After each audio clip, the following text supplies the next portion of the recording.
Questão de sobrevivência, né? Se os planos de ação climática vão virar uma peça de gaveta, melhor não tê-los, né? Então, no nosso diálogo com o governo federal brasileiro, nós estamos sugerindo que os planos diretores prevejam para cidades que têm que desenvolver essa peça, que ela seja desenvolvida também à luz de critérios climáticos, tanto de redução de emissões como de adaptação. Não há outra saída.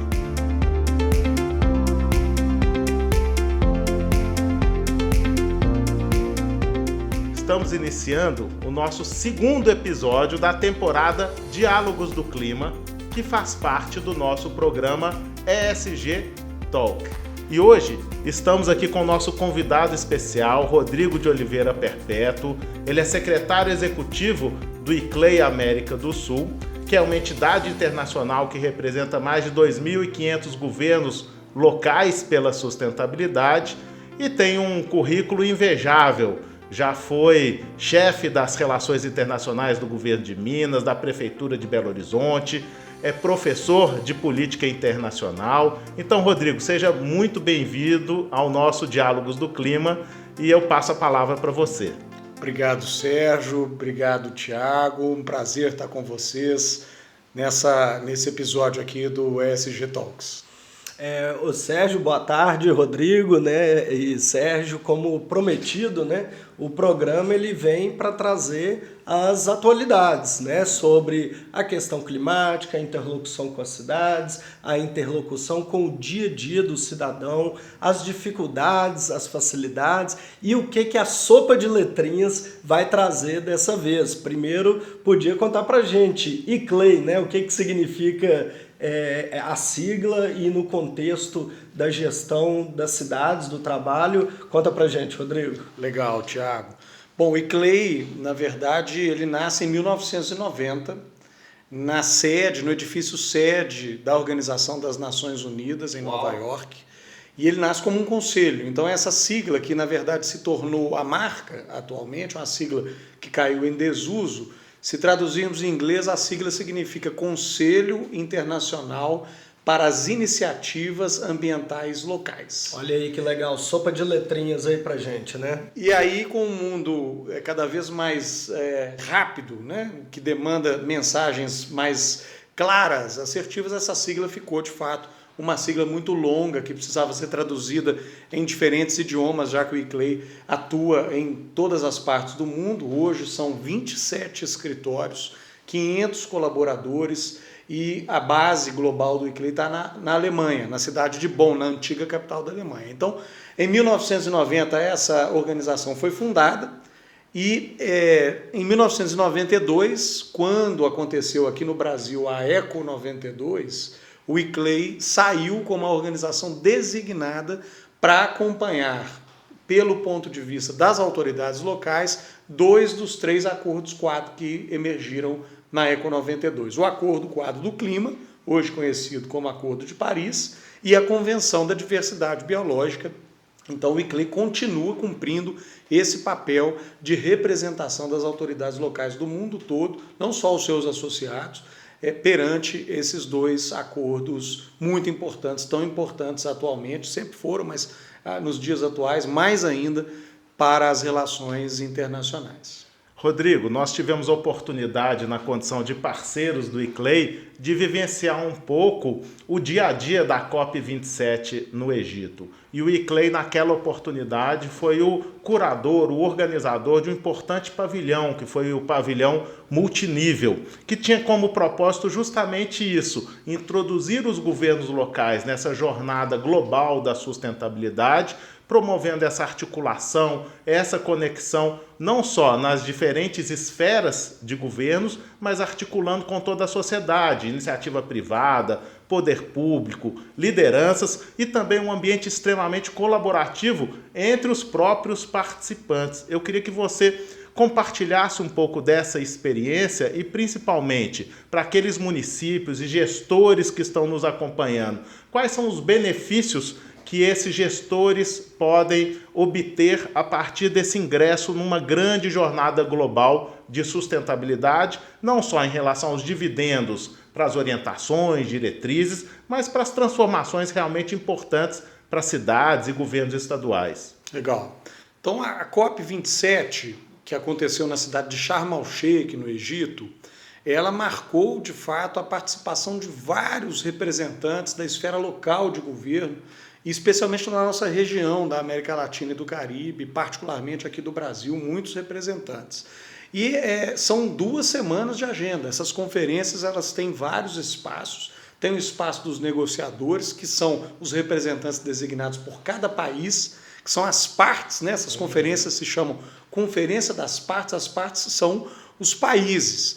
E o ICLEI, portanto, organiza a agenda daqueles representantes da esfera local de poder para que eles compreendam o que está acontecendo na esfera das negociações oficiais e como essas negociações oficiais repercutem, no segundo momento, para as agendas de trabalho em nível local. Então, por isso o pavilhão do ICLEI se chamou, e geralmente é assim, o pavilhão da articulação multinível. Por quê? Porque são 2 áreas de influência. Uma, cada grupo de governo local perante ao seu próprio governo nacional, e outra, o conjunto dos governos locais do mundo todo perante as partes de uma maneira geral para refletir a possibilidade de mais acesso a recursos técnicos e recursos financeiros que são geralmente designados como resultado dessas conferências.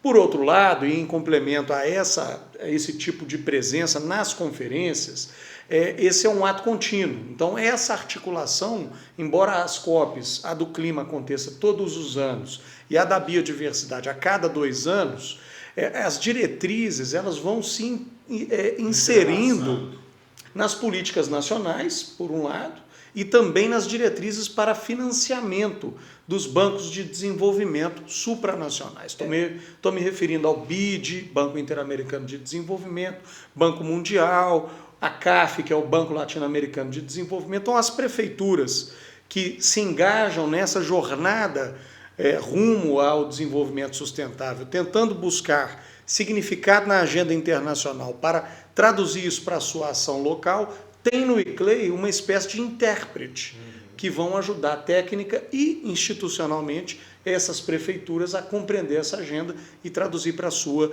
realidade local. Sensacional, Rodrigo. Era um ponto que eu queria trazer para a nossa discussão prática, né, do dia a dia.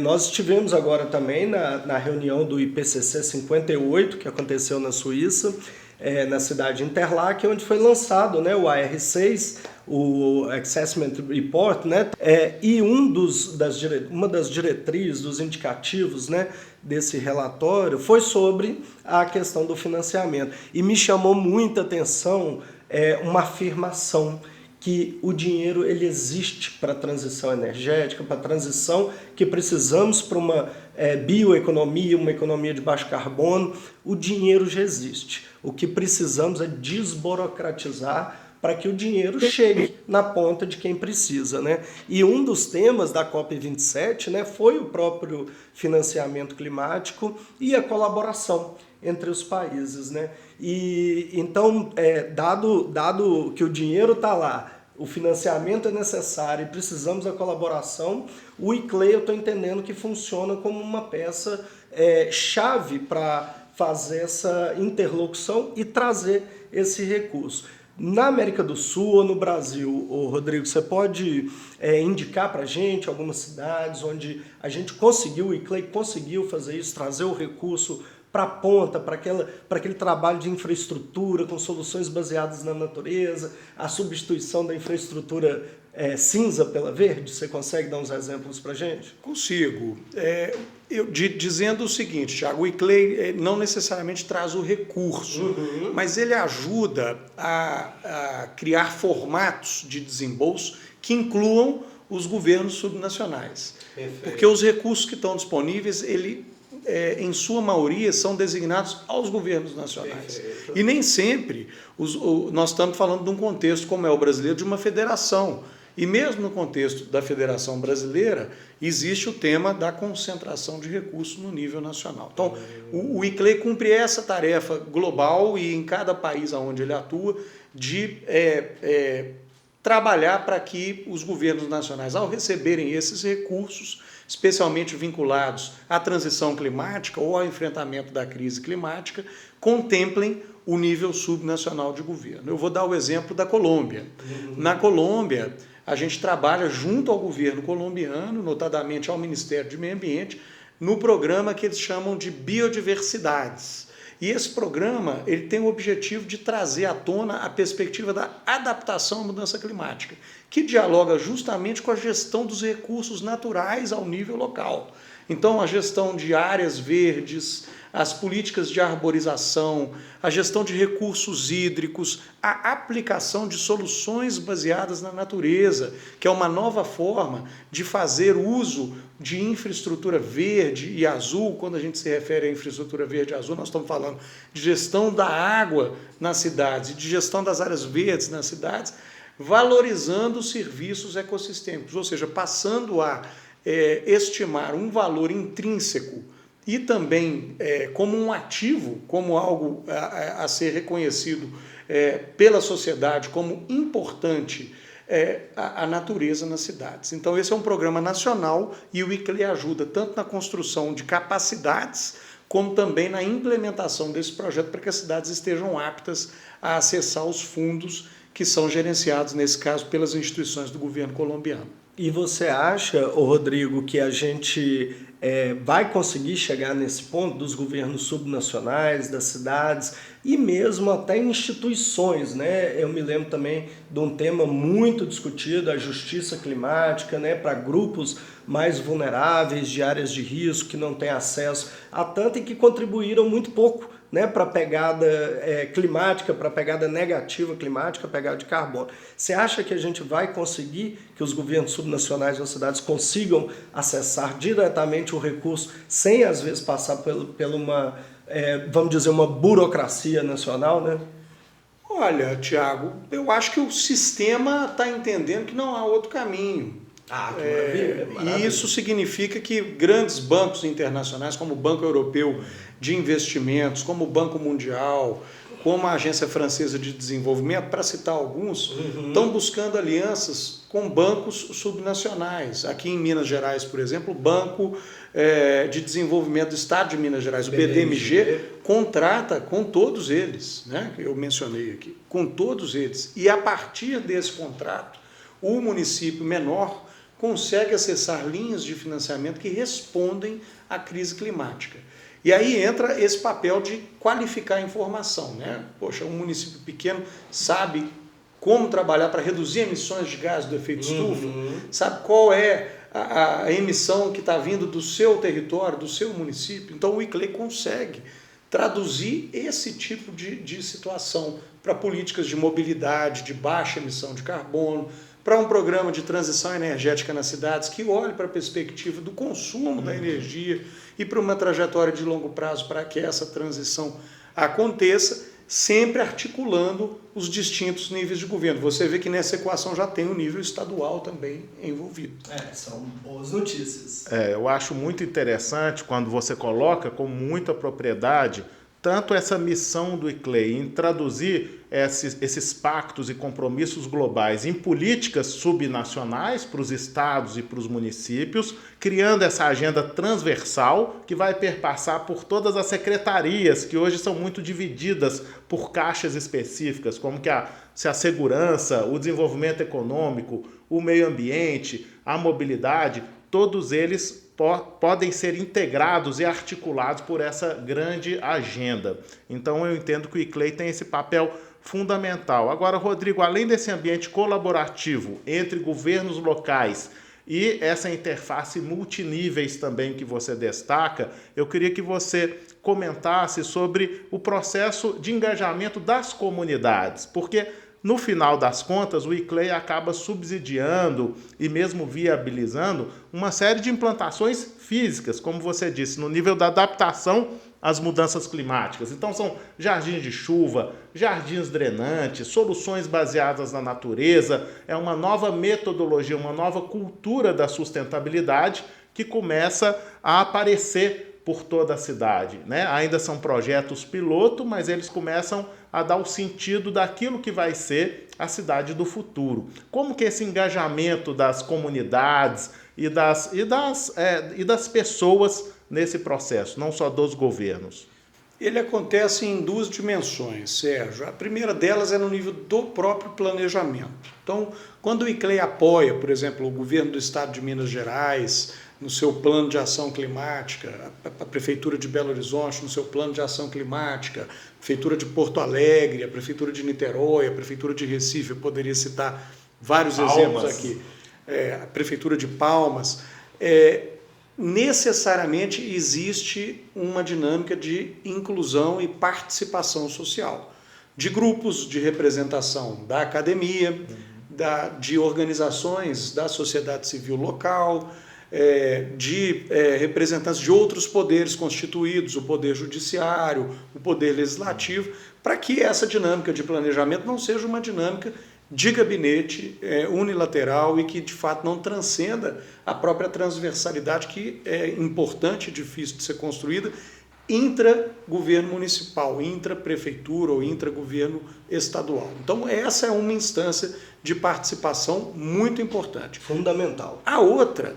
é quando a gente vai a campo implementar projetos demonstrativos para criar capacidade técnica nesses territórios e para além deles, a gente se preocupa em fazer isso com participação ativa da comunidade. Então, por exemplo, em Curitiba, nós implementamos um projeto em parceria com o braço filantrópico da Google, numa comunidade muito carente, chamada Comunidade 29 de Março. Essa comunidade não tinha, por exemplo, iluminação pública.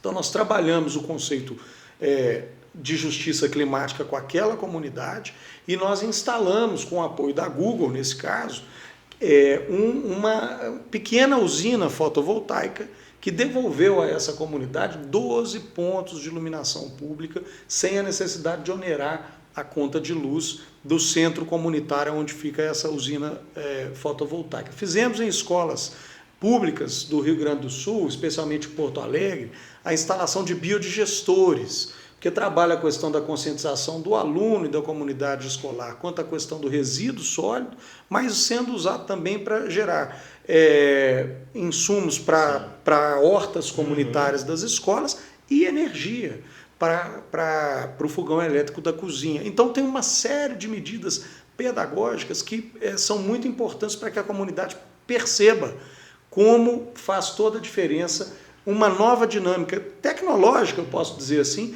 simples de ser adotada, barata e acessível e que muitas vezes não está colocada por falta de conhecimento ou por falta de oportunidade de uma parte interessada ou de outra. Quando você descreve todo esse cardápio de soluções e de contribuições que o ICLEI tem trazido para os governos locais, me parece que fica mais nítida a percepção dessas políticas globais que realmente possam subsidiar e possam contribuir para a mudança do cotidiano das pessoas. Afinal de contas, nós temos na cidade uma desigualdade social tremenda e principalmente as famílias mais pobres, mais carentes, têm dificuldade de visualizar as mudanças climáticas no seu dia a dia. Mas quando você traz para questões objetivas como deslizamento de terra, inundações, drenagem, questões ligadas a resíduos sólidos, eu acho que isso começa a transformar realmente toda essa pauta e, como você disse, ainda tem o efeito educativo e pedagógico. E nesse sentido, Rodrigo, eu queria que você contasse um pouco para a gente sobre o segundo encontro nacional que vai acontecer em Palmas, agora no mês de junho, na Semana do Meio Ambiente, é o encontro do ICLEI Brasil e que vai reunir uma série de lideranças e de outros governos locais em Palmas, que é uma importante cidade, inclusive que tem a única prefeita de capital brasileira. Então, queria que você compartilhasse conosco um pouco dessa experiência que está por vir e o que a gente pode esperar desse encontro em termos de resultados, em termos de políticas e de diretrizes. Legal, Sérgio. Bom, o ICLEI, nós percebemos, quando a pandemia arrefeceu, que havia uma carência no sentido de demanda e necessidade por trocas de experiências um pouco mais experimentais e no nível presencial. Então, nós aprendemos, uma das lições da pandemia foi, de fato, que o ambiente virtual veio para ficar e veio para nos ajudar a trabalhar com um público expandido, né, a perspectiva da construção e disseminação de conhecimento, mas nós sentimos que nada substitui a interação pessoal, presencial. Então, o ICLEI lançou em 2022 essa série de encontros, é um encontro nacional unido a 5 regionais, e Palmas foi escolhida, dentre vários motivos, destacando esse motivo, que não é menos importante, o motivo das mulheres na política, né, para receber o encontro nacional deste ano. E vai ser justamente na Semana do Meio Ambiente, entre os dias 6 e 8 de junho. Então nós vamos levar as experiências que a gente recolhe dentro da rede ICLEI, prioritariamente, mas também de parceiros. Vamos levar uma discussão com agências da ONU, por exemplo, a FAO vai estar na nossa discussão sobre sistemas alimentares. Vamos levar representantes do governo federal para debater com os gestores municipais. Então nós vamos ter o secretário nacional da Qualidade Ambiental e Urbana, Adalberto Maluf, trabalhando conosco nas mesas, e junto aos secretários de meio ambiente das capitais brasileiras. Esse fórum é o CB27, que vai acontecer concomitante ao Encontro Nacional de Palmas. E a ideia é que vamos ter as mesas em auditório, em sessões plenárias, e depois mesas de trabalho. Então, as pessoas que vão estar ali representando os seus governos vão ter toda a liberdade de se colocar. As apresentações são inspiração para o debate. E a ideia é que a gente possa repercutir o que acontecer em Palmas depois nos demais encontros regionais ao longo do ano, e no Congresso Mundial do ICLEI, que depois de 12 anos volta ao Brasil em junho de 2024. Então nós estamos muito felizes de ver a importância que a região da América do Sul, e particularmente o Brasil, tem assumido perante a toda a rede ICLEI, e isso quer dizer que os governos locais dessa região e do nosso país estão cada vez mais comprometidos com a sustentabilidade em geral e com a ação climática em particular. Que legal, e já fica o convite aí para a gente poder, num próximo episódio também, trazer, né, as reflexões do que aconteceu, das lições aprendidas. Essa dinâmica é muito interessante, né? Você conseguir ter uma palestra inspiradora e depois montar os grupos de trabalho é uma dinâmica super interessante para poder dar fluxo de trabalho. E fica o convite, tá, Rodrigo? Eu queria trazer só mais um ponto, né, voltando à nossa discussão também mais técnica.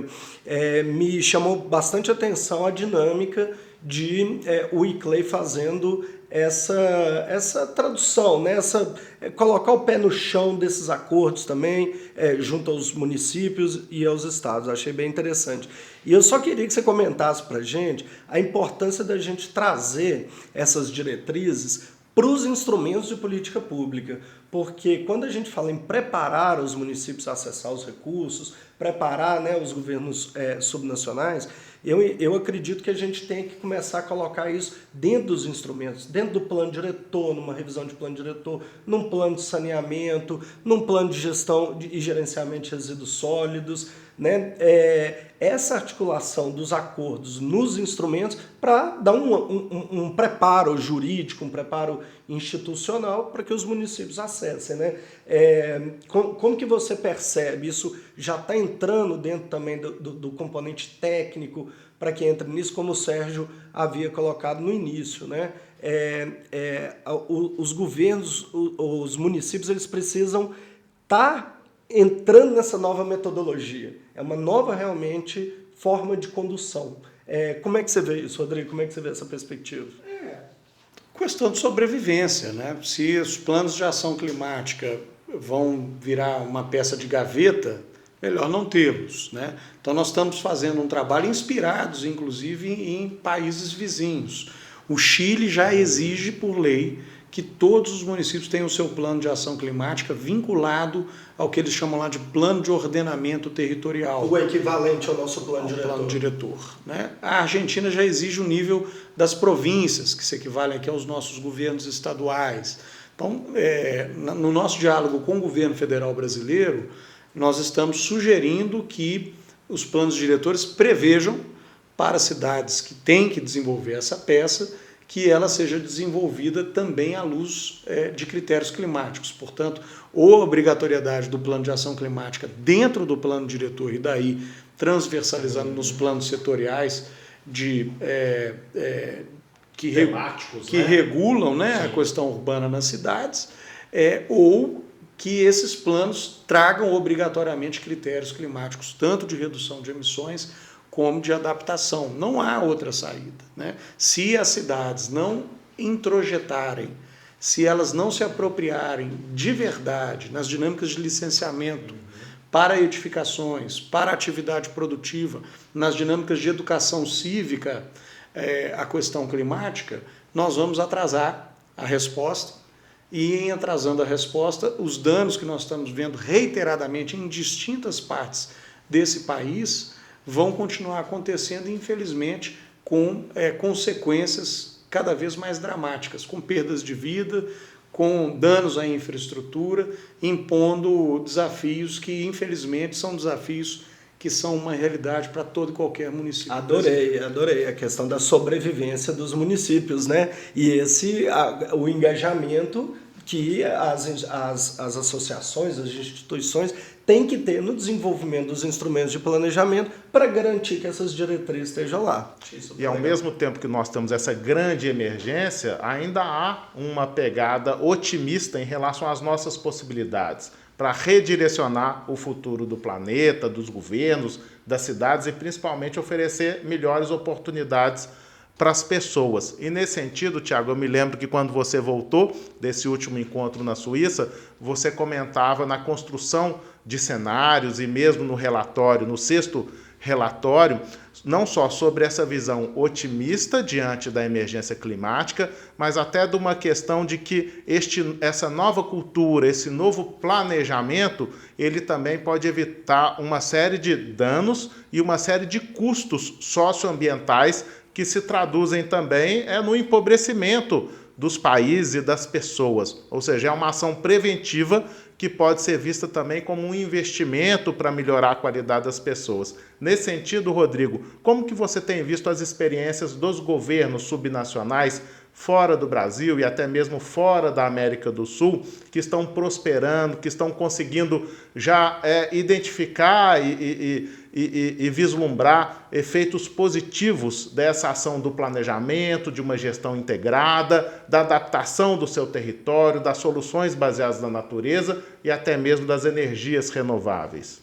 Olha, o que nós temos visto em cidades fora do Brasil, que tem se destacado, é primeiro um compromisso explícito, muito claro, colocado para a sociedade local e para além dela, né? Então, prefeitos como a prefeita de Paris, Anne Hidalgo, prefeitos como a prefeita Cláudia Lopes, de Bogotá, que se colocam assim com muita contundência em relação a essa agenda. Isso é muito importante, porque a população, de fato, presta atenção naquilo que o seu prefeito está dizendo. E aí as atitudes têm a ver com medidas que vão desde a requalificação de rios que anteriormente estavam tampados. A cidade de Madrid está passando por um processo de abrir um rio que outrora havia sido canalizado e transformado em uma avenida. A cidade de Seul fez a mesma coisa, o mesmo processo. Então, medidas que às vezes podem parecer caras e podem parecer um contrassenso, mas que no médio e no longo prazo melhoram a resiliência da cidade, demonstram o valor da natureza e melhoram o valor da terra, né, onde aquela intervenção está sendo feita, melhorando a perspectiva, inclusive, de arrecadação de impostos naquele entorno. Então, são medidas que são mais contemporâneas e que podem servir de exemplo para os prefeitos e as prefeitas brasileiros. Perfeito. Muito legal. Olha, tivemos exemplos práticos de projetos nas cidades, da forma do financiamento climático, como que a gente e os governos podem acessar esses recursos. Tivemos exemplos aqui de formas de engajamento, né? Bastante inspirador, né, Tiago? Eu acredito também que essa fala do Rodrigo, ela pode inspirar diversos governos e mostrar que esse caminho, embora ele pareça um caminho distante, por meio de parcerias como o do ICLEI, eles podem aproximar a essa jornada global e rapidamente se beneficiar desse ambiente de colaboração, de troca de informações, de acessar os principais financiadores, né? E toda essa agenda global do clima que parece tão distante para alguns municípios e que, por meio dessa experiência já consolidada do ICLEI e de outros parceiros, pode tornar essa jornada muito mais fácil. É muito, muito interessante. Por último, dá um spoiler pra gente aí da COP28 no Emirados Árabes. Como é que está o planejamento do ICLEI? Se você quiser fazer um chamado para cidades, como que o ICLEI está vendo aí a preparação para a COP28, Rodrigo? Olha, Tiago, a COP28 é uma COP que vai ser marcada por uma aproximação dos governos em geral com o setor privado. Então a gente tem feito esse trabalho aqui, percebendo as mensagens do Fórum Econômico Mundial, que vão na linha de que os dois principais riscos para o fluxo de capitais são a perda da biodiversidade e a crise climática. E tem também se empenhado em criar essas pontes entre o setor privado e os governos subnacionais. Acho que essa vai ser a tônica da COP28 e o ICLEI já vai experimentar essa dinâmica nos seus encontros, a começar pelo encontro de Palmas. E com certeza estaremos juntos também nessa jornada do ICLEI, não só da COP28, da COP29, da COP30, que há essa grande expectativa de que ela seja realizada no Brasil, em Belém, em 2025.